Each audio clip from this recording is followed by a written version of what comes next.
Avant de lancer la vidéo, un petit rappel que le Kickstarter est en cours, ça dure jusqu'au 13 février. Donc voilà, il y a tout ce qu'il faut là, vous pouvez voir un peu ce qui est présenté, ce qui existe. Je rappelle donc c'est un artbook tiré de ma saga de romans. Imaginez une encyclopédie illustrée, pour être plus précis, c'est même un bestiaire. Et donc voilà, je compte sur vous pour tout votre soutien, parce que sans vous, ça ne se fera pas. J'aimerais bien que ça se fasse, on va pas se mentir. Et puis j'aimerais bien vous offrir ça et pouvoir partager avec vous encore plus de l'histoire et le lore, le background et tout ce qu'il y a dans mon univers. Voilà, merci beaucoup à vous. N'hésitez pas à partager, soutenir, liker, parlez-en à votre voisin, à votre chat, à votre grand-mère. Je suis sûr qu'ils aimeront. Allez, au revoir et profitez bien de la vidéo. Mouah. Bonjour Internet, comment va? Abonnez-vous, likez, commentez, partagez les cloches, ces conneries là. On est parti sur un gros sujet comme vous le voyez et je m'attends probablement à quelques commentaires, des critiques, etc. Allez-y, y a pas de souci. Je m'en fous, vous dites ce que vous voulez, vous commentez, machin, tout ça. C'est là pour ça. Juste, soyez respectueux. Bitteschön, s'il vous plaît. Si moi j'étais vous, je vous écouterais. Non, c'est si moi je suis vous, non? Maintenant, il faut nous écouter. Parce que là, on en a gros. On en a gros. Et tant qu'à faire, si c'est possible, hein, si vous avez envie, je vais pas vous dire ce que vous devez faire. De toute façon, je vais vous dire un truc et toi t'es là. Non, je fais ce que je veux. Donc, voilà. Mais si vous voulez bien, s'il vous plaît, essayez des trucs qui sont pas des tartines de 3 km, parce que c'est souvent très indigeste à lire. Et essayez des trucs concis, parce que les commentaires YouTube, c'est pas le meilleur espace du monde pour les gros débats et compagnie. Mais bon, voilà, éclatez-vous. Je lirai vos messages, je lis toujours, et je réponds toujours aussi, à l'exception de quand j'ai juste rien à répondre. Genre, j'ai vraiment rien à dire, je suis là, ok.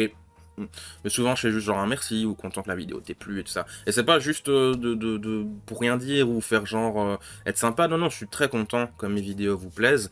Bref, tout ça pour dire, j'essaie d'être sympa dans les commentaires et les critiques. Je sais que je vais probablement en recevoir, donc je suis prêt, y a pas de souci, mais essayez d'être gentil, hein, gentil. Que moi vous étiez gentil.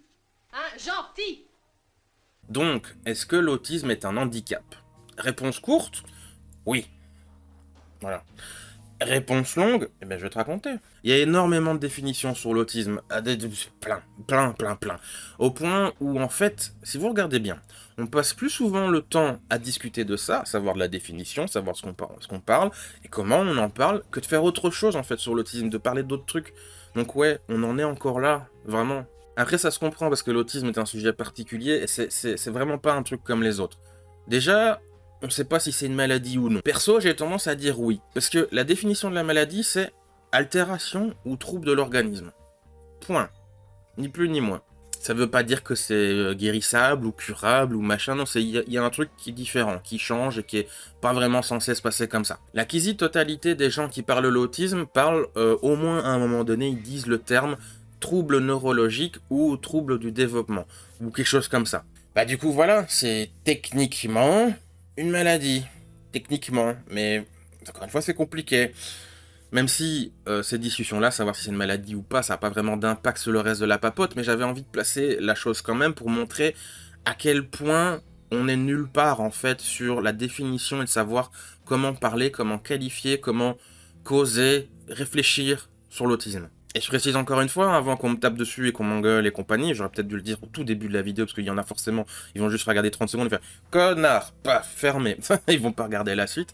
Mais c'est mon avis, c'est un gage que moi, je suis pas médecin, je suis pas machin, je suis qualifié de mes couilles.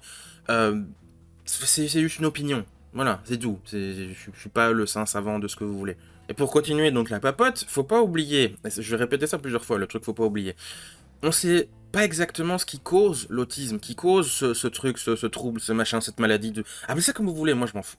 Est-ce que c'est un virus? Est-ce que c'est un gène? Est-ce que c'est un problème dans le ventre de la mère? Est-ce que c'est genre avant la naissance, avant même la conception? Est-ce que ça s'attrape? Est-ce que ça se déclenche à un moment de la vie? Genre il se passe rien et puis pouf, tout d'un coup ça marche?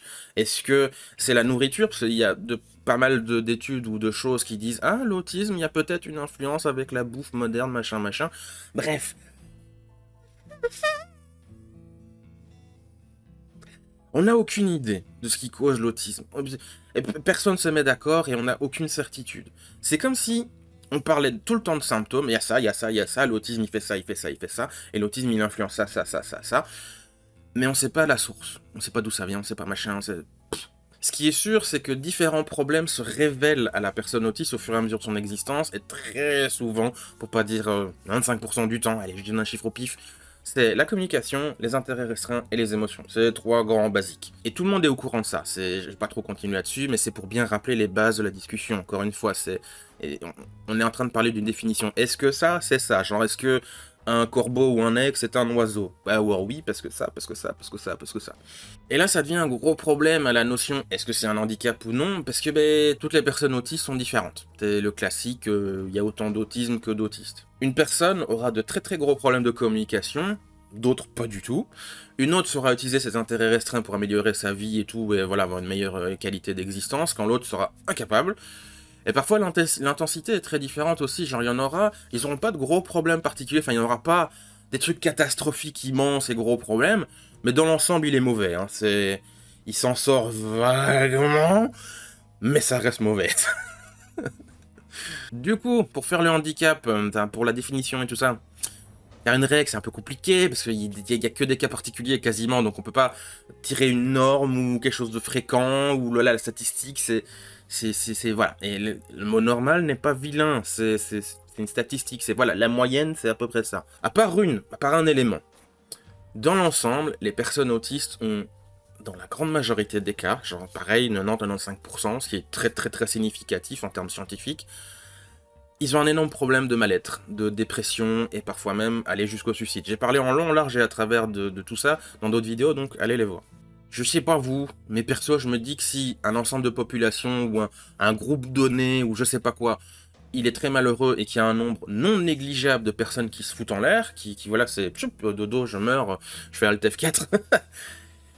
Ça me paraît un problème, ça me paraît... ça se qualifie quand même comme un handicap, non? Enfin, moi, mon handicap, c'est le bonheur. Je suis pas doué en bonheur.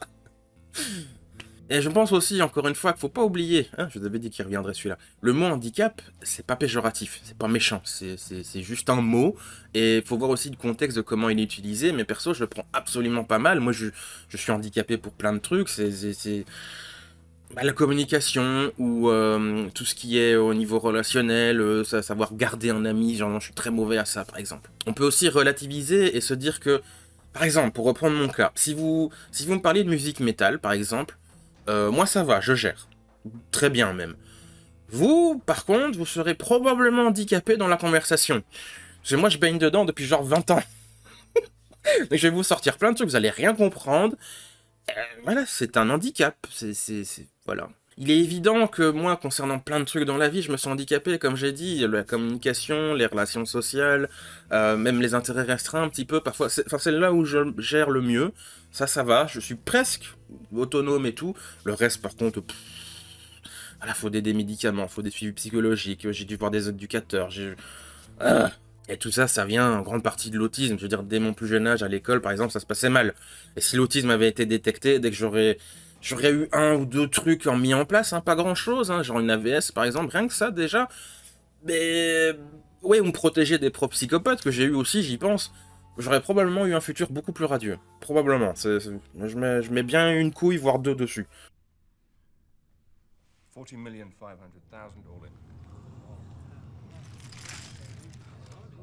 all in. Maintenant voilà, pour parler d'autres choses, arrêtez de parler de moi, il y a aussi plein d'autres choses à dire sur le sujet, comme par exemple des autistes qui ont peu de difficultés dans différentes situations ou qui ne se sentent pas du tout handicapés, genre moi ça va, ça passe, pas de soucis, grand bien leur face, j'en suis très très heureux. Sincèrement, profitez-en parce que quasiment tous on aimerait être à votre place en fait. Mais est-ce que ces cas-là sont suffisants, en nombre je parle, hein, donc c'est vraiment une pure donnée numérique, est-ce qu'ils sont suffisants pour invalider le statut de base d'handicap que constitue l'autisme? Missa pense que non. Ces personnes qui s'en tirent, probablement sont très nombreuses, genre vraiment, mettons qu'il y ait 1000 personnes dans la base de données pour faire l'analyse, mettons qu'il y en ait genre 10 que ça passe, qu'ils ont une vie correcte, ça veut dire qu'il y en a 990, c'est pourri. Donc, les personnes qui galèrent, elles sont beaucoup plus nombreuses, et souvent, quand ça se passe bien, c'est grâce à un travail de longue haleine, il y a eu des choses qui ont été mises en place. C'est un apprentissage ou des choses qui ont été travaillées par-dessus des lacunes et difficultés initiales. Donc peu importe comment on le regarde, au départ, à la base, Il y avait un problème et on l'a réglé. Bordel. 428. The high hand.